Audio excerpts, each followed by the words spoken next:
Hi ಎಲ್ರಿಗೂ, ಎಲ್ಲರೂ ಹೇಗಿದ್ದೀರಾ? ಬನ್ನಿ ಇವತ್ತು ಡ್ರೈ ಫ್ರೂಟ್ಸ್ ಯೂಸ್ ಮಾಡಿಕೊಂಡು ಸ್ವೀಟ್ ಪೂರಿ ಮಾಡೋದು ಹೇಗೆ ಅಂತ ನೋಡ್ಕೊಂಡು ಬರೋಣ. ತುಂಬಾ ರುಚಿಯಾಗಿರುತ್ತೆ, ಮಕ್ಳಿಗಂತೂ ಇದು ತುಂಬಾ ಇಷ್ಟ ಆಗುತ್ತೆ. ಬನ್ನಿ ಈಗ ಅದು ಹೇಗೆ ಮಾಡೋದು ಅಂತ ನೋಡ್ಕೊಂಬರೋಣ. ನೋಡಿ, ಮೊದಲಿಗೆ ಒಂದು ಗ್ಲಾಸ್ ಹಾಲನ್ನ ಕಾಯಿಸಿಟ್ಕೊಂಡಿದ್ದೀನಿ. ಈಗ ಅದೇ ಬೌಲ್ಗೆ ಗೋಧಿ ಹಿಟ್ಟನ್ನು ಹಾಕ್ಕೊಂಡು ಪೂರಿಗೆ ಹಿಟ್ಟು ಕಲಿಸ್ಕೊಳ್ಳೋಣ. ನೋಡಿ, ಗೋಧಿ ಹಿಟ್ಟು ತೊಗೊಂಡಿದ್ದೀನಿ. ಅದಕ್ಕೆ ರುಚಿ ತಕ್ಕಷ್ಟು ಉಪ್ಪನ್ನು ಹಾಕ್ಕೊಂಡು ಕಾಯಿಸಿಟ್ಟಿರೋಂಥ ಹಾಲನ್ನು ಹಾಕ್ಕೊಂಡು ಮೊದಲಿಗೆ ಮಿಕ್ಸ್ ಮಾಡ್ಕೋಬೇಕಾಗತ್ತೆ. ಮಿಕ್ಸ್ ಮಾಡ್ಕೊಂಡ ನಂತರ ನಮಗೆ ನೀರು ಎಷ್ಟು ಬೇಕಾಗುತ್ತೋ ಅಷ್ಟು ನೀರನ್ನು ಹಾಕ್ಕೊಂಡು ಹಿಟ್ಟನ್ನು ಗಟ್ಟಿಯಾಗಿ ಕಲಿಸ್ಕೋಬೇಕಾಗತ್ತೆ. ಎಷ್ಟು ಗಟ್ಟಿ ಆಗುತ್ತೋ ಅಷ್ಟು ಗಟ್ಟಿಯಾಗಿ ಕಲಸಿಟ್ಕೋಬೇಕಾಗತ್ತೆ. ಹಿಟ್ಟು ಗಟ್ಟಿಯಾಗಿ ಕಲಸೋದ್ರಿಂದ ಪೂರಿ ತುಂಬಾ ಚೆನ್ನಾಗಿ ಸಾಫ್ಟಾಗಿ ಬರುತ್ತೆ. ಈಗ ಅದನ್ನು ಸೈಡ್ಗೆ ಇಟ್ಬಿಟ್ಟು ಡ್ರೈ ಫ್ರೂಟ್ಸ್ನ ಹುರ್ಕೊಳ್ಳೋಣ. ನೋಡಿ, ಮೊದಲಿಗೆ ಕಡಲೆಬೀಜ ತೊಗೊಳ್ತಾ ಇದ್ದೀನಿ. ಕಡಲೆಬೀಜನ ಲೋ ಫ್ಲೇಮಲ್ಲೇ ಹುರ್ಕೋಬೇಕಾಗುತ್ತೆ. ನಿಮ್ಗೆ ಎಷ್ಟು ಕ್ವಾಂಟಿಟಿ ಬೇಕೋ ಆ ಕ್ವಾಂಟಿಟಿಲಿ ನೀವು ತೊಗೊಂಡು ಮಾಡ್ಕೋಬೋದು. ಹಾಗೆ ಅದ್ರ ಜೊತೆಗೇ ಬಾದಾಮಿ ಹಾಕ್ಕೊಳ್ತಾ ಇದ್ದೀನಿ. ಒಂದು 20 ಬಾದಾಮಿ ತೊಗೊಂಡಿದ್ದೀನಿ. ಹಾಗೆ ಅದ್ರ ಜೊತೆಗೆ ಬಾದಾಮಿ ಎಲ್ಲ ಹುರ್ಕೊಂಡ ನಂತರ ಗೋಡಂಬಿ, ಅಗಸೆ ಬೀಜ, ಹಾಗೆ ಪಂಪ್ಕಿನ್ ಸೀಡ್ಸು, ಹಾಗೆ ಸನ್ಫ್ಲವರ್ ಸೀಡ್ಸು ಇಷ್ಟನ್ನು ತೊಗೊಂಡು ಅದನ್ನು ಸಹ ಲೋ ಫ್ಲೇಮಲ್ಲೇ ನಿಧಾನವಾಗಿ ಹುರ್ಕೋಬೇಕಾಗತ್ತೆ. ಇದೆಲ್ಲ ಹುರ್ಕೊಂಡ ನಂತರ ಎಳ್ಳು ಹಾಕ್ಕೊಳ್ತಾ ಇದ್ದೀನಿ. ಎಲ್ಲ ನಿಮ್ಮ ಇಷ್ಟ ಎಷ್ಟಾಗುತ್ತೋ ಅಷ್ಟು ಆ ಕ್ವಾಂಟಿಟಿಗೆ ನೀವು ಹಾಕ್ಕೋಬೋದು. ಎಳ್ಳೆಲ್ಲ ಚೆನ್ನಾಗಿ ಹುರ್ಕೊಂಡ ನಂತರ ಗಸಗಸೆ ಹಾಕ್ಕೊಳ್ತಾ ಇದ್ದೀನಿ. ಗಸಗಸೆ ಒಂದು 2 ರಿಂದ 3 ಸ್ಪೂನ್ ಆಗೋಷ್ಟು ಗಸಗಸೆನ ಹಾಕ್ಕೊಂಡು ಅದನ್ನು ಸಹ ಚೆನ್ನಾಗಿ ಹುರ್ಕೋಬೇಕಾಗತ್ತೆ. ಕೊನೆಯಲ್ಲಿ ಸ್ಟವ್ ಆಫ್ ಮಾಡಿಕೊಂಡು ಒಣ ಕೊಬ್ಬರಿನ ಹಾಕ್ಕೊಂಡು ಅದನ್ನು ಲೈಟಾಗಿ ಫ್ರೈ ಮಾಡ್ಕೋಬೇಕಾಗತ್ತೆ. ಇದೆಲ್ಲ ತಣ್ಣಗಾದ ನಂತರ ಇದ್ರ ಜೊತೆಗೇ ಖರ್ಜೂರ, ಒಣ ದ್ರಾಕ್ಷಿ, ಹಾಗೆ 1-2 ಸ್ಪೂನ್ ಆಗೋಷ್ಟು ಬೆಲ್ಲ ಹಾಕ್ಕೊಂಡು ತರ್ತರಿಯಾಗಿ ಪೌಡ್ರ್ ಮಾಡ್ಕೋಬೇಕಾಗುತ್ತೆ. ಇದನ್ನು ನೋಡಿ, ಈಗ ತಣ್ಣಗಾಗಿದೆ. ಇದ್ರ ಜೊತೆಗೆ ಖರ್ಜೂರ ಹಾಕ್ಕೊಳ್ತಿದ್ದೀನಿ. ಒಂದು 7-8 ಖರ್ಜೂರನ ಹಾಕ್ಕೊಳ್ತಾ ಇದ್ದೀನಿ ಸ್ವೀಟ್ಗೋಸ್ಕರ. ಹಾಗೆ 1-2 ಸ್ಪೂನ್ ಆಗೋಷ್ಟು ಬೆಲ್ಲ ಹಾಕ್ಕೊಳ್ತಾ ಇದ್ದೀನಿ. ಹಾಗೆ ಒಣ ದ್ರಾಕ್ಷಿ ಇಷ್ಟನ್ನು ಹಾಕ್ಕೊಂಡು ತರ್ತರಿಯಾಗಿ ಪೌಡ್ರ್ ಮಾಡ್ಕೊಂಡು ಬರೋಣ.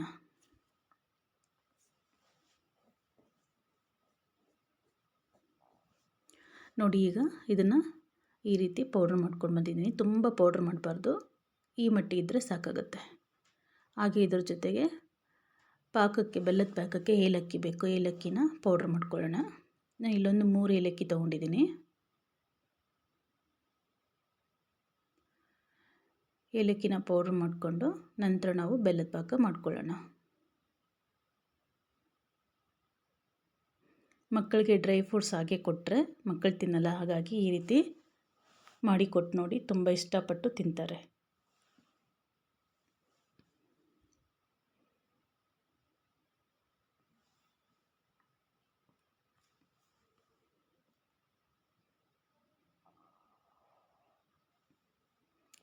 ನಾನಿಲ್ಲಿ ಒಂದು 1/4 kg ಆಗೋಷ್ಟು ಬೆಲ್ಲ ತೊಗೊಂಡಿದ್ದೀನಿ. ಬನ್ನಿ ಈಗ ಇದನ್ನು ಮೊದಲಿಗೆ ಕರಗಿಸ್ಕೊಳ್ಳೋಣ. ನಿಮಗೆ ನೀರು ಎಷ್ಟಾಗುತ್ತೋ ಅಷ್ಟು ನೀರನ್ನು ಹಾಕ್ಕೊಂಡು ಬೆಲ್ಲ ಕರಗಿದ ನಂತರ ಇದನ್ನು ಫಿಲ್ಟ್ರ್ ಮಾಡ್ಕೋಬೇಕಾಗತ್ತೆ. ನೋಡಿ, ಈಗ ಬೆಲ್ಲ ಕರಗಿದೆ. ಇದನ್ನು ಫಿಲ್ಟ್ರ್ ಮಾಡ್ಕೊಂಡು ಬರೋಣ. ಈಗ ಫಿಲ್ಟ್ರ್ ಮಾಡ್ಕೊಂಡಾಗಿದೆ. ಈಗ ಇದನ್ನ ಚೆನ್ನಾಗಿ ಕುದಿಸ್ಕೊಳ್ಳೋಣ. ಇದು ತುಂಬ ಪಾಕನೂ ಬರಬಾರ್ದು. ನಮಗೆ ಜಾಮೂನ್ಗೆ ಬರುತ್ತಲ್ಲ ಪಾಕ, ಸುಮ್ಮನೆ ಅಂಟು ಥರ ಇರಬೇಕಷ್ಟೆ. ತುಂಬ ಪಾಕ ಬಂದರೆ ಚೆನ್ನಾಗಿರಲ್ಲ. ಲೈಟಾಗಿ ಅಂಟು ಥರ ಇರಬೇಕು. ನೋಡಿ, ಈಗ ಇದಾಗಿದೆ. ಇದಕ್ಕೆ ಏಲಕ್ಕಿನೂ ಹಾಕ್ಕೊಂಡು ನೀಟಾಗಿ ಮಿಕ್ಸ್ ಮಾಡಿಕೊಂಡು ಇದನ್ನು ಸೈಡ್ ಇಟ್ಕೊಳ್ಳೋಣ. ನಮಗೆ ಜಾಮೂನ್ಗೆ ಯಾವ ರೀತಿ ಅಂಟು ಬರುತ್ತೆ ಅಷ್ಟಿದ್ರೆ ಸಾಕಾಗತ್ತೆ. ಈಗ ಸ್ಟವ್ ಮೇಲೆ ಎಣ್ಣೆ ಇಟ್ಕೊಂಡಿದ್ದೀನಿ. ಎಣ್ಣೆ ಕಾದಿದೆ. ಈ ರೀತಿ ಹಿಟ್ಟನ್ನು ಎಣ್ಣೆಯಲ್ಲಿ ಡಿಪ್ ಮಾಡಿಕೊಂಡು ನಾವು ಈ ರೀತಿ ಪೂರಿನ ಒಸ್ಕೊಳ್ಳೋದ್ರಿಂದ ಪೂರಿಗೆ ಆಯಿಲ್ ಅನ್ನೋದು ಸ್ವಲ್ಪನೂ ಹಿಡಿಯೋದಿಲ್ಲ. ಹಾಗೆ ಎಣ್ಣೆ ಕೂಡ ಗಲೀಜಾಗಲ್ಲ, ನೀಟಾಗಿರುತ್ತೆ ಎಣ್ಣೆ ಕೂಡ. ಪೂರಿ ಮಾಡುವಾಗ 2 ಟಿಪ್ಸ್ನ ಫಾಲೋ ಮಾಡಬೇಕು. ಒಂದು, ಹಿಟ್ಟನ್ನು ಗಟ್ಟಿಯಾಗಿ ಕಲಿಸ್ಕೋಬೇಕು. ಇನ್ನೊಂದು, ಎಣ್ಣೆಯಲ್ಲಿ ಡಿಪ್ ಮಾಡಿಕೊಂಡು ನಾವು ಅದು ಕಾದಿರೋ ಎಣ್ಣೆಯಲ್ಲಿ ಡಿಪ್ ಮಾಡಿಕೊಂಡು ಪೂರಿನ ಒಸ್ಕೊಳ್ಳೋದ್ರಿಂದ ಪೂರಿ ಪರ್ಫೆಕ್ಟಾಗಿ ಬರುತ್ತೆ. ನೀವು ಹಿಟ್ಟನ್ನು ಗಟ್ಟಿಯಾಗಿ ಕಲಿಸ್ಲಿಲ್ಲ ಅಂದರೆ ಪೂರಿನ ಎಣ್ಣೆಲಿ ಈ ಥರ ಡಿಪ್ ಮಾಡಿಕೊಂಡು ಒಸ್ಕೊಳ್ಳೋಕ್ಕಾಗಲ್ಲ. ಹಾಗಾಗಿ ಹಿಟ್ಟನ್ನು ಗಟ್ಟಿಯಾಗಿ ಕಲಿಸ್ಕೋಬೇಕಾಗತ್ತೆ. ಹಾಗೆ ಹಾಲು ಹಾಕಿ ನಾವು ಹಿಟ್ಟನ್ನು ಕಲಿಸೋದ್ರಿಂದ ಈ ಪೂರಿ ಸಾಫ್ಟಾಗೂ ಬರುತ್ತೆ, ಹಾಗೆ ಟೇಸ್ಟಿಯಾಗಿ ಕೂಡ ಇರುತ್ತೆ.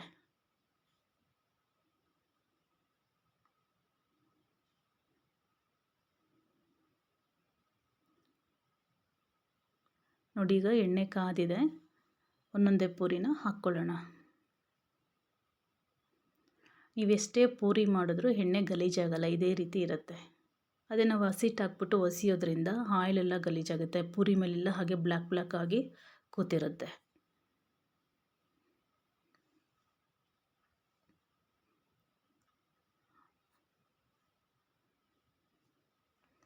ನೋಡಿ ಈಗ ಪೂರಿ ಎಲ್ಲ ಮಾಡ್ಕೊಂಡಿದ್ದೀನಿ, ಪಾಕ ಕೂಡ ರೆಡಿ ಇದೆ. ತುಂಬ ಬಿಸಿ ಇರಲ್ಲ, ಪಾಕ ಮೀಡಿಯಮ್ ಆಗಿರುತ್ತೆ. ತುಂಬ ಬಿಸಿ ಇದ್ದಾಗ ಹಾಕಿದ್ರೆ ಚೆನ್ನಾಗಿರಲ್ಲ, ಮೀಡಿಯಮ್ ಸ್ವಲ್ಪ ತಣ್ಣಗಾದ ನಂತರನೇ ನಾವು ಈ ರೀತಿ ಪಾಕದಲ್ಲಿ ಲೈಟಾಗಿ ಡಿಪ್ ಮಾಡಬೇಕಷ್ಟೇ, ತುಂಬ ಫೋರ್ಸ್ ಮಾಡೋಕ್ಕೆ ಹೋಗಬಾರ್ದು, ತುಂಬ ಸಾಫ್ಟ್ ಆದರೂ ಚೆನ್ನಾಗಿರಲ್ಲ. ಈ ರೀತಿ ಮಾಡಿ ಎಲ್ಲ ಪೂರಿನೂ ತೆಗೆದು ಸೈಡ್ ಇಟ್ಕೊಳ್ಳೋಣ.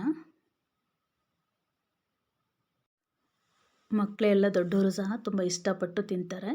ಬಟ್ ಇದನ್ನು ಹಾಗೆ ಮಾಡಿ ಹಾಕಿ ತಿಂದರೆ ಚೆನ್ನಾಗಿರುತ್ತೆ ಅಂತ ನನಗನ್ಸುತ್ತೆ. ತಣ್ಣಗಾದಮೇಲೆ ನನಗೆ ಇಷ್ಟ ಆಗಲಿಲ್ಲ, ಬಟ್ ಅವಾಗ ಮಾಡಿ ಅವಾಗ ತಿನ್ನೋದ್ರಿಂದ ತುಂಬ ಟೇಸ್ಟಿಯಾಗಿರುತ್ತೆ. ಮಕ್ಕಳಿಗೆ ಡ್ರೈ ಫ್ರೂಟ್ಸ್ ಕೊಟ್ಟರೆ ಹಾಗೆ ಯಾರೂ ತಿನ್ನಲ್ಲ. ಈ ರೀತಿ ಮಾಡಿಕೊಟ್ಟು ನೋಡಿ, ಎಷ್ಟು ಬೇಕಾದ್ರೂ ತಿಂತಾರೆ. ಒಂದು ಒಳ್ಳೆ ಆಯಿಲ್ನ ಬಳಸಿದ್ರೆ ಎಲ್ಲೂ ಹೆಲ್ದಿಯಾಗಿರುತ್ತೆ.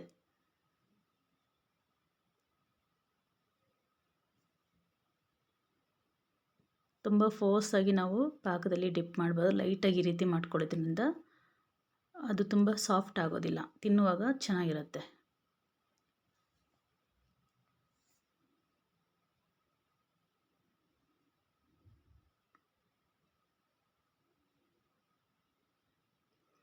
ನೋಡಿ ಈಗ ಎಲ್ಲವೂ ಮಾಡಿ ಇಟ್ಕೊಂಡಿದ್ದೀನಿ. ಈಗ ಇದರ ಮೇಲೆ ನಾವು ಮಾಡಿಟ್ಕೊಂಡು ಪೌಡ್ರ್ ಮಾಡ್ಕೊಂಡಿದ್ವಲ್ಲ ಡ್ರೈ ಫ್ರೂಟ್ಸು, ಅದನ್ನು ಹಾಕ್ಕೊಳ್ಳೋಣ.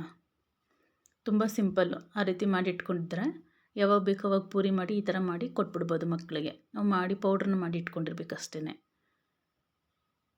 ನಿಮ್ಗೆ ಎಷ್ಟು ಬೇಕಾಗುತ್ತೋ ಅಷ್ಟು ನೋಡಿಕೊಂಡು ಮೇಲುಗಡೆ ಈ ರೀತಿ ಹಾಕ್ಕೊಂಡು ಇದನ್ನು ರೋಲ್ ಮಾಡಿಬಿಟ್ಟು ಕೊಟ್ಟರೆ ಮುಗೀತು. Dry fruits with sweet puri ತುಂಬಾ ಚೆನ್ನಾಗಿರುತ್ತೆ. ಮರೀದೆ ಒಂದ್ಸಲ ಮನೇಲಿ ಟ್ರೈ ಮಾಡಿ ನೋಡಿ, ಮಕ್ಕಳಿಗೆ ಕೊಡಿ.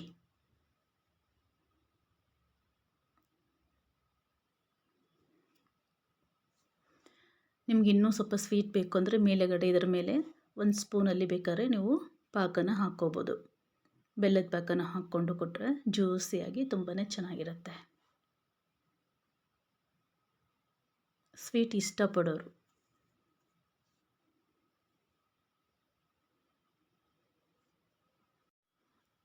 ನೋಡಿ ಈಗ ಡ್ರೈ ಫ್ರೂಟ್ಸ್ ಜೊತೆಗೆ ಸ್ವೀಟ್ ಪೂರಿ ರೆಡಿಯಾಗಿದೆ. ನೀವು ಒಂದ್ಸಲ ಮನೇಲಿ ಟ್ರೈ ಮಾಡಿ, ಹೇಗಿದೆ ಅಂತ ಮರಿದೆ ಕಮೆಂಟ್ ಮಾಡಿ. ಹಾಗೆ ಇನ್ನೂ ಯಾರೆಲ್ಲ ನನ್ನ ಚಾನಲ್ ಸಬ್ಸ್ಕ್ರೈಬ್ ಮಾಡ್ಕೊಂಡಿಲ್ಲ ದಯವಿಟ್ಟು ಸಬ್ಸ್ಕ್ರೈಬ್ ಮಾಡ್ಕೊಳ್ಳಿ. ವಿಡಿಯೋ ಪೂರ್ತಿ ನೋಡಿ, ನಿಮಗೆ ಇಷ್ಟ ಆದರೆ ಮಾತ್ರ ಒಂದು ಲೈಕ್ ಕೊಡೋದನ್ನ ಖಂಡಿತ ಮರಿಬೇಡಿ. Thank you for watching. Bye.